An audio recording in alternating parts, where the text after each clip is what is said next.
오늘은 예수님이 돌아가실 때 하는 제목입니다. 오늘은 사순절 5번째 주일입니다. 예수께서 우리를 위해 십자가에서 돌아가실 때의 그 상황을 살펴보면서 함께 은혜 받기를 원합니다. 예수께서는 고난주간 목요일 밤에 겟세마네 동산에서 기도하시다가 가룟 유다가 데리고 온 병사들에 의해서 체포가 되셨습니다. 이때는 금요일 새벽 1시경이 됩니다. 그러나 베드로와 요한을 제외한 나머지 제자들은 예수님이 체포되시자 다 예수님을 버리고 도망갔습니다. 주와 함께 죽을지언정 주님을 부인하지 않겠다던 제자들의 그 맹세가 허망하게 무너진 것입니다. 베드로는 끌려가시는 예수님의 뒤를 멀찍이 따라갔습니다. 예수님은 먼저 대제사장 안나스의 관저로 끌려가셨고 그곳에는 이미 대제사장들과 공회원들이 새벽 2시인데도 다 모여 있었습니다. 이처럼 이들은 잠도 자지 않고 예수님 죽이는데 혈안이 올라 있었던 것이죠. 제자 요한은 대제사장과 친분이 있어서 예수님이 제사장의 집들 안으로 끌려갈 때 함께 들어가는 데는 문제가 없었습니다. 그런데 베드로는 들어가지 못하고 대제사장의 관저 문 밖에 있었습니다. 이것을 보고 요한이 하인 여자를 시켜가지고 저 밖에 있는 베드로를 좀 데리고 들어오라 해서 베드로가 대제사장의 관저뜰 안으로 들어오게 됐습니다. 예수님의 신문을 지켜보며 불을 쬐고 있던 베드로는 사람들이 묻는 말에 그만 3번이나 예수님을 모른다고 부인하고 말았습니다. 예수님이 말씀하신 대로 그렇게 된 것이죠. 새벽 5시쯤 예수님은 빌라도에게 넘겨졌고 또 빌라도는 헤롯 왕에게로 예수님을 넘겼다가 헤롯은 다시 빌라도에게로 넘겼습니다. 이렇게 해서 예수님이 빌라도의 재판정으로 끌려와서 최종적으로 사형 선고를 받은 시간은 새벽 6시 반경이라 이렇게 학자들은 보고 있습니다. 이리저리 끌려다니시면서 신문을 받는 과정에서 예수님은 많은 채찍을 맞으시고 온갖 조롱과 멸시를 다 당하셨습니다. 그리고 마침내 십자가를 지시고 골고다로 가셔서 오전 9시에 십자가에 못 박혀 달리십니다. 예수님은 십자가에 6시간 동안 달려 계시다가 오후 3시에 운명하시게 됩니다. 예수님은 십자가 위에서 7번의 말씀을 하시게 됩니다. 이것을 가상칠언이라고 하는데 가상칠언의 말씀을 우리가 함께 읽도록 하겠습니다. 시작. 아버지여 저희를 사하여 주옵소서. 자기의 하는 것을 알지 못함이니이다. 이게 첫 번째 말씀. 두 번째 시작. 내가 진실로 너에게 이르노니 오늘 네가 나와 함께 낙원에 있으리라. 세 번째 말씀. 여자여 보소서 아들이니이다. 보라 내 어머니라. 네 번째 말씀. 나의 하나님 나의 하나님 어찌하여 나를 버리셨나이까. 다섯 번째 말씀. 내가 목마르다. 여섯 번째 말씀. 다 이루었다. 일곱 번째 마지막 말씀. 아버지여 내 영혼을 아버지 손에 부탁하나이다. 아멘. 이렇게 십자가에 달리셔서 숨쉬기조차도 어려운 상황에서 7번의 말씀을 하시고 운명하시게 됐습니다. 오늘 본문은 예수님께서 십자가에서 돌아가실 때 마지막으로 하신 말씀과 그 당시 예수님 돌아가시는 그 당시의 상황을 자세하게 우리에게 보여주고 있습니다. 첫 번째,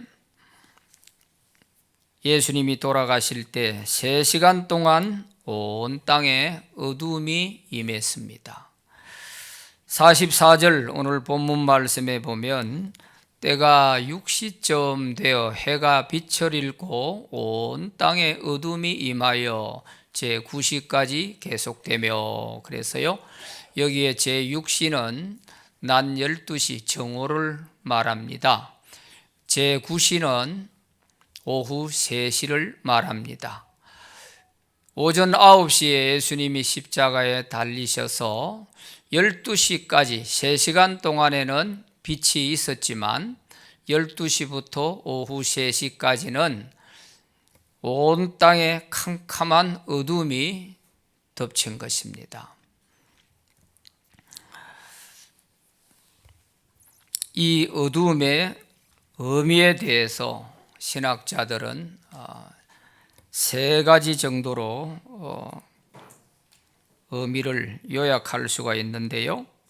그 첫째는 예수님이 빛으로 오신 주님이기 때문에 그 빛이 이제 사라지게 되니까 어둠이 오는 것은 당연한 것이다, 이렇게 말하는 것입니다.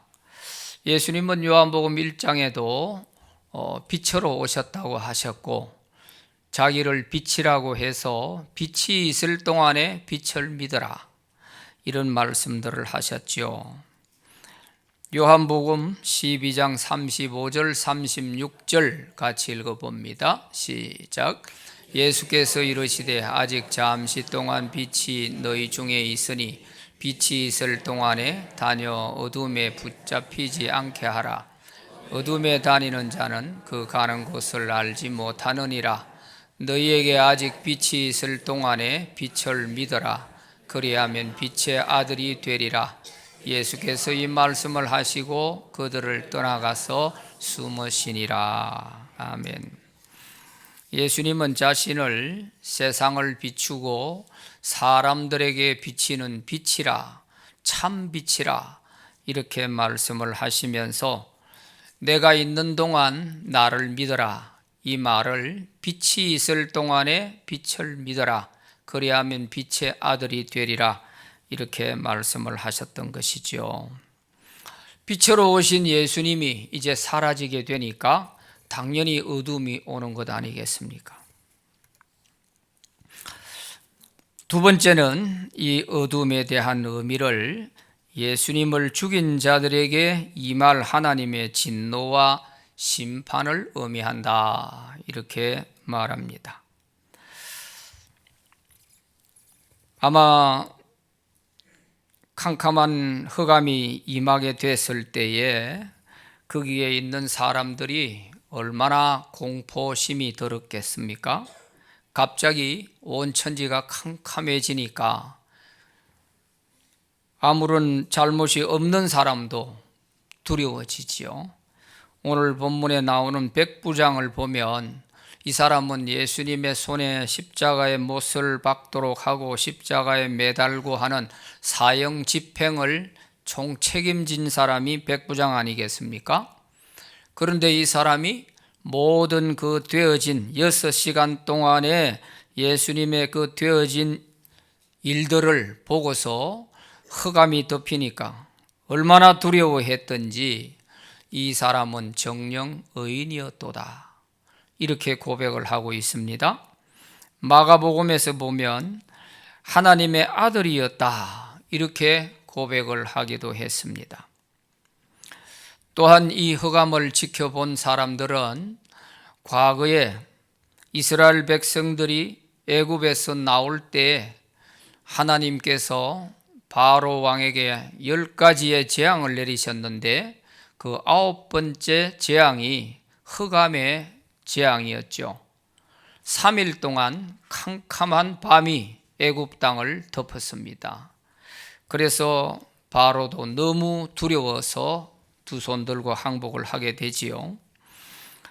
그래서 아마 그때의 그 하나님의 심판, 그 재앙이 바로에게 내려진 것처럼 우리가 이 예수 그리스도를 죽임으로 인해서 하나님이 앞으로 내려지게 될 재앙과 심판을 의미한다, 이렇게 본 것이죠. 사실 재앙을 의미하는 그것이 현실로 나타나게 됩니다. 빛이 사라지면 어둠이 덮이게 돼 있고, 그 어둠은 하나님께서 앞으로 이스라엘 백성들에게 내려지게 될 심판과 그 무서운 재앙, 이것이 곧 닥칠 것이라고 하는 것을 보여준 것인데, 예수님이 계실 때 아무리 말로 해도 말을 듣지 않으니까 이제 마지막 돌아가시면서 이러한 자연적 현상을 통하여서, 이것을 통해서라도 이스라엘 백성들이 깨닫기를 바랐던 것이죠.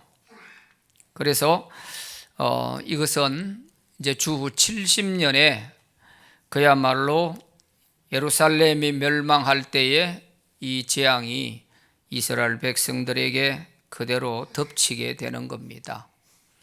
예루살렘 멸망할 때 약 100만 명이 넘게 죽게 되는데, 그 상황은 차마 비참해서 말로 표현하기가 어려울 정도의 비참한 죽음들이었어요.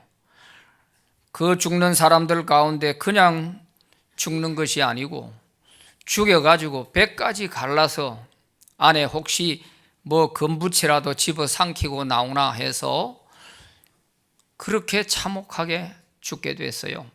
이게 왜? 빌라도 법정에서 재판을 할 때에 빌라도는 로마 사람으로서 왜 이것 가지고 사람을 죽여야 되냐? 내가 아무리 신문하고 조사해봐도 죄가 없다, 이렇게 해도 그들은 막무가내로 밀어붙이고 협박을 하고 이러니까 빌라도도 어쩔 수 없어서 대야에 물을 뜨거라 해서 손을 씻고 들어가면서 나는 이 죄 없는 사람에 대해서 무죄하다, 이 사람의 피에 대해서는 너희들이 다 당해라 하고서 손을 씻고 들어가잖아요. 그때 거기에 모여있던 유대 지도자들과 미친 듯이 소리 지르던 이스라엘 백성들은 그 죄 우리에게 다 돌리시오, 우리와 우리 자손에게 다 돌리면 우리가 다 당하겠습니다, 이 정도로 자기들은 하나님 앞에서 그 일이 바르다고 확신을 하면서 큰 소리를 쳤어요. 그런데 그것이 다 잘못된 것이죠. 그래서 그들은 주 70년에 아마 그런 환난을 당하면서 우리가 예수님을 죽인 죄를 톡톡히 죄값을 받는구나 하는 이런 아마 후회도 있었을 것입니다. 세 번째는 이 흑암을 인간의 죄를 대속하시는 예수님의 고통을 의미한다, 이렇게 말합니다. 해도 빛을 잃고 슬퍼하는 것처럼 예수님의 이 죽음에 대한 그 고통, 이게 말로 설명이 안 되니까 이 흑암을 통하여서 예수님의 심정을 대변하고 있다, 이렇게 보는 것입니다. 예수님은 죄가 없지만 우리 인간의 모든 죄를 대신 짊어지고 돌아가시는 순간에는 죄인으로서 받아야 할 그 모든 형벌을 다 받으면서 돌아가시는 거죠. 이게 대속의 죽음이란 말이에요. 그러니까 예수님이 그 당하는 그 고난과 그 어려움들은 이 말로서 설명이 안 되는 거죠. 그래서 흑암으로서 그 예수님의 심정을 대변하고 있다, 이렇게 보는 것입니다. 그것이 바로 우리가 겪어야 할 고난인데, 예수님이 대신 겪는 것이라고 생각할 때 우리는 이 흑암에 대한 부분이 그냥 그때 그냥 예수님 돌아가실 때 한 3시간 동안 어두움이 있었구나, 그렇게 지나갈 문제가 아니지요. 그래서 우리가 이 흑암이 온 땅에 덮였다 하는 이 말 속에는 이처럼 말로 표현하기 어려운 예수님의 고난이 표현되어 있고, 앞으로 예수님을 죽인 자들에 대한 그 앞날에 임할 암울함과 심판, 무서운 심판이 예고되어 있고 하는 이런 것을 생각할 때 이 흑암은 그냥 우연한 것이 아닌 것입니다. 이렇게 예수님이 돌아가실 때 온 땅에 흑암이 임했다 하는 것이고, 두 번째는 예수님이 돌아가실 때 예루살렘 성소의 휘장이 찢어졌다 하는 것입니다. 오늘 본문 45절 말씀에 보면 성소의 휘장이 한가운데가 찢어지더라 그랬습니다. 이 성소의 휘장은 성전에 있는 지성소와 성소 사이를 칸막이로 이렇게 막아 놓았는데, 그것이 마치 커튼처럼 되어 있는 그런 휘장입니다. 이것이 찢어졌다 하는 것입니다. 한번 생각해 보세요. 예수님은 지금 골고다 언덕에서 십자가에서 돌아가시는데 성전에 있는 성소의 휘장이 왜 찢어지냔 말이죠. 이것 또한 초월적인 하나님의 기적으로 되어진 일입니다. 그런데 이 성소의 휘장이 찢어지게 되는 여기에는 심오한 진리가 포함되어 있는 것입니다. 지성소에는 법궤가 있고 법궤 위에 속죄판이 있습니다. 하나님의 현존을 상징하는 것이 법궤입니다. 그런가 하면 성소에는 제사장이 날마다 들어가서 분향을 하고 등대에 불을 켜고 이렇게 하다가 안식일이 되면 떡상에 떡을 또 갈아 놓기도 하고, 매일같이 제사장이 들어가서 집무를 해야 되는 곳이 성소입니다. 그래서 이 성소와 지성소, 하나님이 계신 이 사이에 그 휘장, 이 휘장이 이제 찢어져 버렸으니까 하나님이 계신 곳과 사람이 있는 곳에 그 경계가 무너진 것이죠. 그래서 이것이 예수님이 돌아가실 때에 이 휘장이 찢어졌단 말이죠.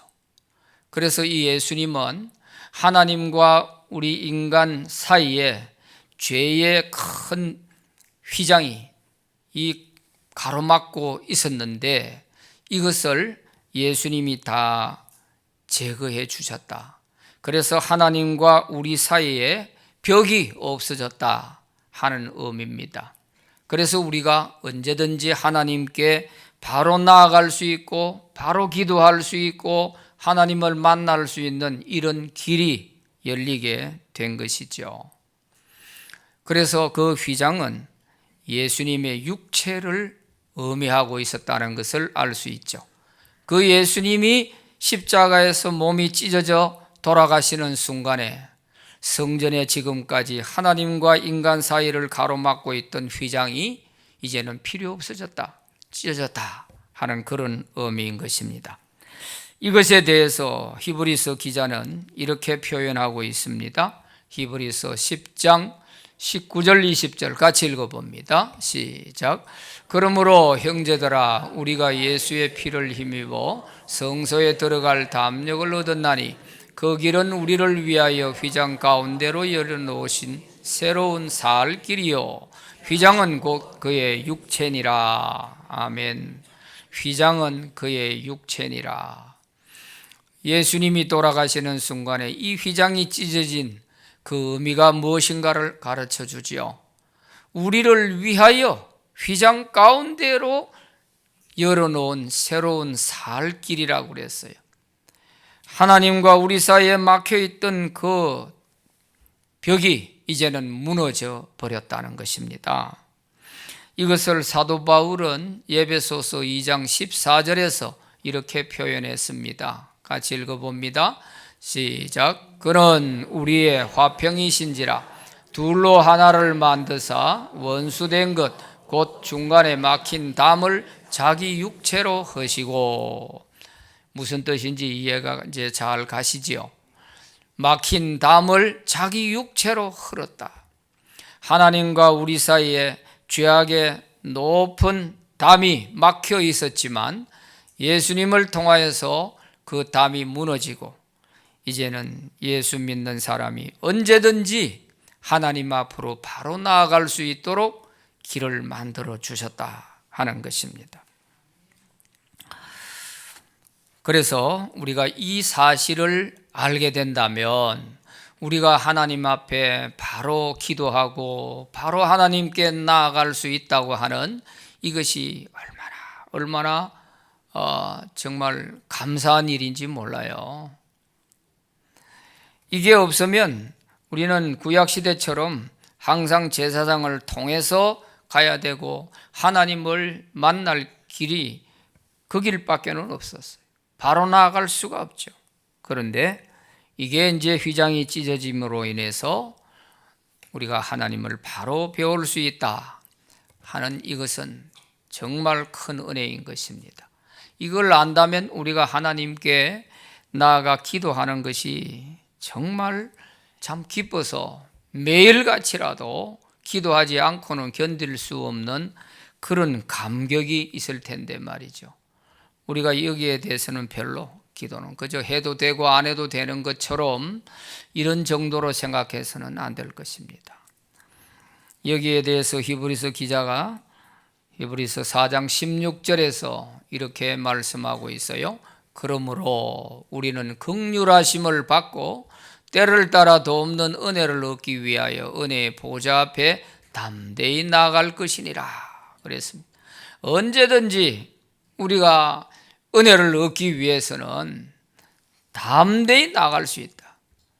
때를 따라 도없는 은혜를 얻기 위해서 언제든지 새벽이든 낮이든 밤이든 하나님께 나아가 기도할 수 있다. 이 길이 그냥 주어진 게 아니고 예수님이 십자가에서 돌아가심으로 인해서 이 길이 열리게 된 것입니다. 이것을 우리가 안다면 새로운 감사한 마음 가지고 우리가 언제든지 기도 많이 하시기를 바랍니다. 세 번째는 예수님은 돌아가실 때 자기의 영혼을 아버지 손에 부탁하시고 운명하셨습니다. 46절 말씀 같이 읽어봅니다. 시작. 예수께서 큰 소리로 불러 이르시되 아버지 내 영혼을 아버지 손에 부탁하나이다 하고 이 말씀을 하신 후 숨지시니라. 아멘.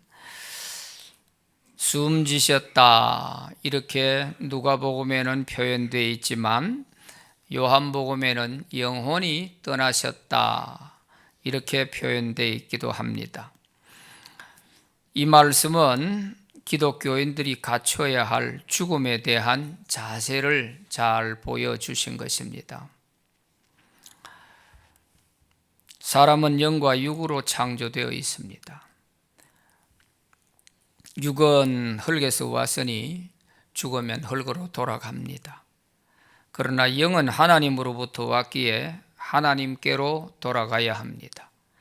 그런데 죄를 지은 영혼은 하나님께로 돌아갈 수가 없게 된 것입니다. 그래서 우리가 예수님을 믿고 죄 사함을 받아야 하나님께로 돌아갈 수가 있는 것입니다. 구원받은 성도라 할지라도 마지막 세상을 떠날 때에는 우리 영혼을 하나님 아버지 손에 부탁해야 합니다. 예수님이 이것을 잘 보여주고 있지 않습니까? 우리가 세상을 떠나면 육신의 장례는 가족들이 대신해 줄 수가 있습니다. 그러나 영혼을 받아줄 사람은 아무도 없어요. 영혼을 맡아서 어떻게 해줄 사람은 아무도 없어요. 오직 창조주 하나님만이 우리 영혼을 받아주실 수가 있는 것입니다. 이렇게 우리 영혼을 하나님 아버지 손에 부탁하려고 하면 아무나 부탁할 수 있는 것이 아니에요. 인간의 주인이 하나님이시고 내가 평생 예수 믿고 살면서 내 주인이, 내 생명과 내 모든 삶의 주인이 하나님이시다 하는 것을 인정한 사람만이 하나님께 내 영혼을 맡길 수가 있습니다. 조그만한 거 하나도 하나님께 맡기지 못하면서, 자녀의 문제 하나도 하나님께 맡기지 못하면서, 내 모든 재산 하나도 주님께 맡기지 못하면서 내 영혼을 맡긴다? 그거는 맞지 않는 얘기잖아요. 이론적으로도 맞지 않잖아요. 내 모든 삶을 맡길 수 있었던 사람만이 마지막에 내 영혼도 맡길 수가 있는 거예요. 아버지, 이제 내 모든 것 다 하나님께 맡기고 살다가 이제 마지막 하나님께서 보내셨던 내 영혼 이제 하나님 손에 부탁합니다 하고 이렇게 가야 되잖아요. 또 하나님을 믿는 자만이 영혼을 맡길 수 있어요. 하나님이 안 믿어지는데 내가 죽으면 어디로 갈지도 모르겠는데 무슨 하나님이냐, 이런 생각이 있다면 맡길 수가 없죠. 죽어봐야 알지, 그 소리가 금방 나오게 되겠죠. 그런가 하면 천국이 있다는 것을 믿는 사람만이 하나님께 맡길 수가 있습니다. 하나님이 천국에 계시는데 천국을 믿지 않는 사람이 어떻게 하나님을 믿고 맡길 수 있겠어요? 안 되지요. 그래서 평소에 정말 하나님과 친밀한 교제를 나누면서 아버지와 자녀처럼 아버지하고 매일같이 아버지와 자식이 대화하듯이 이런 친밀감이 쌓여지고 신뢰감이 쌓여질 때에 하나님께 내 영혼을 맡길 수가 있는 것입니다. 또한 죄 사함을 받은 확신이 있는 사람이 영혼을 하나님께 맡길 수 있어요. 죄 사함 받은 확신이 없는 사람은 마지막 눈 감을 때 하나님 정말 나 같은 인간 받아주실 수 있나요? 이런 말이 나오게 되죠. 제가 성도들의 임종을 지켜볼 때 가끔씩 듣는 말이 하나님이 정말 저를 받아주시겠어요? 목사님, 하나님이 저를 받아주시겠습니까? 이런 말을 들을 때가 있죠. 그럴 때 참 목사의 마음이 무너질 때가 있습니다. 지금까지 예수 어떻게 믿었기에 마지막에 가서 자신이 없는 거예요. 그러니까 이 마지막에 가면요, 우리가 죽음 직전에 가게 되면 우리 믿음의 밑바닥이 그대로 다 드러납니다. 내가 지금까지 어떻게 믿음 생활을 해왔는지 하는 그 믿음의 밑바닥이 그대로 드러나게 됩니다. 아무리 험한 인생을 살아와도 예수 확실히 믿고 그날부터 나는 예수님 위해서 죽든지 살든지 주님만을 위해 살겠다고 하는 분명한 그런 삶의 목표가 있고, 또 내가 예수 믿음으로 말미암아 내 모든 죄는 다 용서되었다고 하는 확신을 가진 사람만이 하나님께 내 영혼을 맡길 수가 있는 것입니다. 임마누엘 칸트는 이런 말을 했어요. 새는 죽을 때 가장 슬픈 소리를 내고 사람이 죽을 때는 가장 진실한 말을 한다, 그런 말을 했어요. 사람이 죽을 때 하는 그 말이 그 사람의 일생을 어떻게 살아왔느냐 하는 한마디로 요약할 수가 있는 거예요. 이 사람이 무엇을 위해 살아왔고 어떻게 살아왔고 교회를 다녔으면 신앙생활을 어떻게 했는지 하는 그 모든 것이 마지막 임종 직전에 남기는 그 한마디에 달려 있어요. 여러분은 마지막에 무슨 말을 할 것 같습니까? 내 영혼을 아버지 손에 부탁합니다. 이렇게 하고 평안히 눈을 감을 수 있다면 그 사람의 인생은 승리한 사람이에요. 그러나 아직도 자녀들이 믿지 않고 있고, 아직도 믿지 않는 가족들이 있고, 그냥 떠나기에는 눈을 감을 수가 없는 이런 마음이 되어 있다면 영혼을 맡기고 가기가 참 여러 가지로 어려움이 있죠. 이렇게 되지 않도록 우리 믿음 생활을 잘해야 하는 것입니다. 예수님이 돌아가실 때 그 모습을 쭉 지켜보았던 사람들의 정언들을 볼 수가 있습니다. 첫째는 백부장입니다. 47절에 보면 백부장은 그 되어진 일을 보고, 그 된 일을 다 보고 그랬어요. 십자가에 못 박아 매달 때부터 시작해서 운명하시는 시간까지 그 6시간 동안 3시간은 빛이 있었고 3시간은 흑암 속에서 되어지고 예수님이 부르짖는 소리 십자가 밑에서 다 들었던 사람이고, 예수님의 사형을 집행했던 책임자였고 하던 이 백부장이 무슨 말을 했어요? 이 사람은 정령 의인이었도다. 이 사람은 정말 죄 없는 사람이었구나. 우리가 정말 죄 없는 사람을 죽이고 있구나 하는 이러한 마음이 여기에 빼여 있는 것이죠.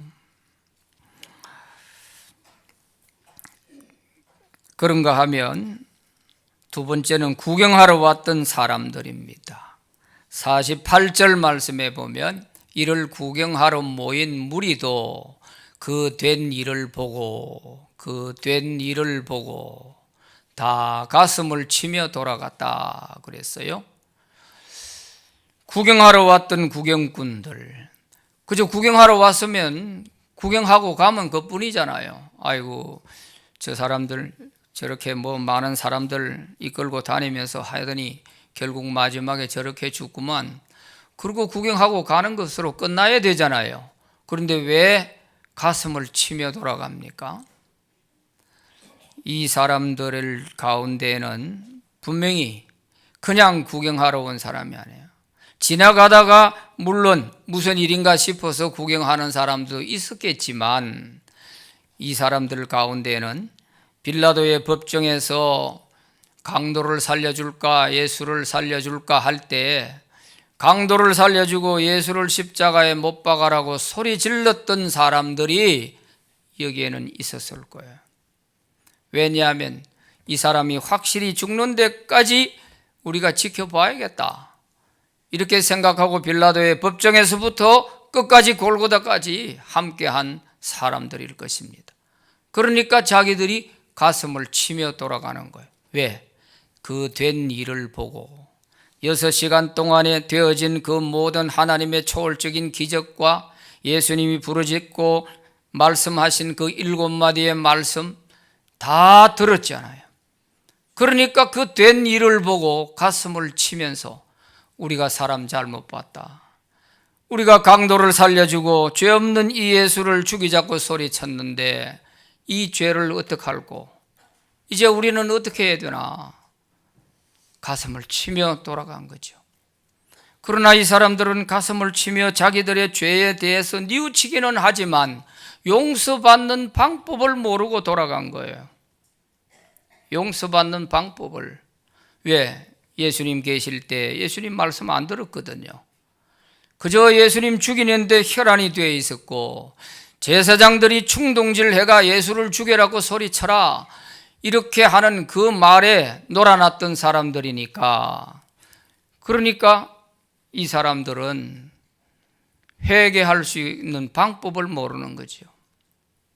그런데 오순절 이후에 예수님 부활하시고 사도 베드로가 복음을 전할 때 그 이스라엘 백성들 가운데서 이런 설교를 했습니다. 여러분들은 죄 없는 예수를 하나님도 모르는 이방인 빌라도의 손을 빌려가지고 죽였도다. 그러나 하나님은 그를 다시 살리셔서 우리의 주가 되게 하셨다 하는 이런 설교를 했거든요. 이 설교를 들었던 거기에 모였던 예루살렘 백성들이 가슴을 치면서 형제들아 우리가 어찌할꼬 우리가 이 죄를 어찌할꼬 하면서 탄식할 때 베드로가 죄를 회개하고 예수 그리스도 이름으로 세례를 받으시오. 그래서 그날 회개하고 예수 믿은 사람이 3,000명, 5,000명씩 된 거 아닙니까? 이처럼 미련한 인간들도 예수님의 마지막 돌아가시는 모습을 보면서 그 되어진 일을 보고 다 가슴을 치며 회개했다. 그렇다면 오늘 우리에게도 주님의 십자가를 바라볼 때마다 우리의 가슴을 치는 일이 있어야 하는 거죠. 저 십자가가 나를 위해 주님이 못 박히신 십자가인데 그러면서 가슴을 치는 이런 일이 우리 안에서도 있어야 되죠. 안 그러면 우리는 구경꾼에 지나지 않을 것입니다. 교회만 다녔지 십자가 구경만 하는 구경꾼이지 저 십자가를 봐도 아무런 감격이 없고 느낌이 없다면 우리도 구경꾼에 지나지 않는 것이죠. 그러나 십자가를 볼 때마다 주님 내가 또 죄를 지었어요. 내가 또다시 주님을 십자가에 못 박았어요. 그러면서 가슴을 치는 이런 일이 있을 때 우리가 살아있는 신앙, 내 영혼을 마지막 때에도 주님께 떳떳하게 부탁하고 갈 수 있는 사람이 될 수 있을 것입니다. 세 번째는 멀리서 지켜본 정인들이 있었습니다. 49절 말씀에 보면 예수를 아는 자들과 갈릴리로부터 따라온 여자들도 다 멀리 서서 이 일을 보니라 그랬어요. 이 사람들은 예수님을 사랑했던 사람이고 예수님을 따랐던 사람들이에요. 이 사람들이 그저 여자들도 따라온 여자들도 이렇게만 표현되어 있지만 마가복음 15장 40절에 보면 여기에 어떤 사람이 있었는지 이름까지 밝혀놓고 있습니다. 멀리서 바라보는 여자들도 있었는데 그 중에 막달라 마리아와 또 작은 야고보와 요새의 어머니 마리아와 또 살로메가 있었다. 사람들 이름까지도 밝혀놓고 있죠. 이들은 예수님을 사랑했던 사람이기에 예수님의 마지막 돌아가시는 모습을 보면서 굉장히 마음 아팠을 것입니다. 눈물이 났을 것입니다. 그런데 이들은 예수님이 돌아가시는 것만 보고 다 집으로 돌아갔어요. 마지막 예수님의 장례가 어떻게 되는 것은 못 본 것 같아요. 마지막에 오후 6시 이전에 예수님 장례가 치루어져야 되는데 니고데모와 아리마대 요셉이 와서 향유를 바르고 자기 돌무덤에다가 예수님을 잘 안장했잖아요.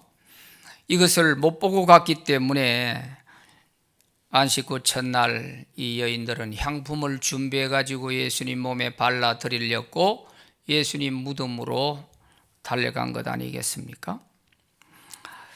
이처럼 예수님의 죽음을 지켜본 사람들을 통해서도 다시 한번 예수님은 죄가 없다, 의인이라 하는 것을 백부장을 통해서 증명하셨습니다. 또 가슴을 치며 돌아간 사람들을 통해서 예수님의 죽음이 자기들의 죄를 알게 했습니다. 그리고 예수님을 사랑하던 사람들의 슬픔은 사흘 후에 주님의 부활로 인하여서 기쁨으로 바뀌게 되었고 그들은 남은 생을 예수님의 부활의 증인으로 살아가게 됩니다. 예수님이 돌아가실 때 하늘도 땅도 슬퍼하건만 강팍한 인간들만 이것을 깨닫지 못하고 있는 것 같다 하는 그런 느낌을 오늘 말씀을 보면서 느끼게 되는 거죠. 예수님이 많은 고난을 받으시고 돌아가신 그 죽음의 의미를 우리는 마음 깊이 간직하고 주님의 길을 끝까지 따라가는 저와 여러분들이 다 되시기 바랍니다.